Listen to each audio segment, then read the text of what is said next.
Next topic देखिए, हमारा important topic है for exam preparation, mass defect. इसका न्यूमेरिकल पेपर में आ सकता है, डेफिनेशन आ सकती है और न्यूमेरिकल भी आ सकता है। तो ये क्या है? It is a difference between mass of the nucleus and some of the masses of nucleons. ठीक है, न्यूक्लियॉन्स कौन से होते हैं? जो न्यूक्लियस के अंदर प्रेजेंट होते हैं, प्रोटॉन एंड न्यूट्रॉन। क्लियर? हम प्रोटॉन और न्यूट्रॉन का मास अलग अलग कैलकुलेट करेंगे, फिर उनका सम कर देंगे, उसमें से जो न्यूक्लियस का मास होगा उसको माइनस करेंगे, तो वो हमारा मास डिफेक्ट आ जाएगा। तो हमने ये एक न्यूक्लियस कंसिडर किया है, Z is atomic number, A is atomic mass. तो मास डिफेक्ट हम यहाँ पे कैसे निकाल लेंगे?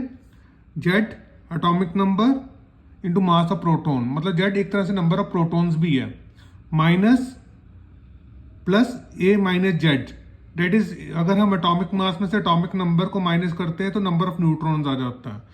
Number of neutron into mass of neutron, इन दोनों का सम हो गया मास ऑफ न्यूक्लियस। तो ये मास डिफेक्ट आ गया हमारा। जो ये मास डिफेक्ट आया, the difference in mass is converted to energy. किस में कन्वर्ट हो जाती है? एनर्जी में कन्वर्ट हो जाता है, which is responsible for binding the nucleons inside the nucleus. जो किसके लिए रिस्पॉन्सिबल है? That is binding the nucleus inside the nucleus.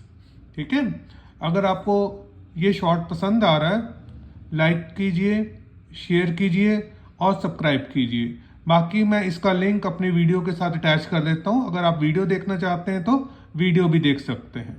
Thank you. इसका ये डेफिनेशन तो आती है, इसके इस टॉपिक के ऊपर बेस्ड न्यूमेरिकल भी आपके बोर्ड एग्जाम के +2 में आता ही आता है। ठीक है, चांसेस हैं आने के। क्लियर? Thank you.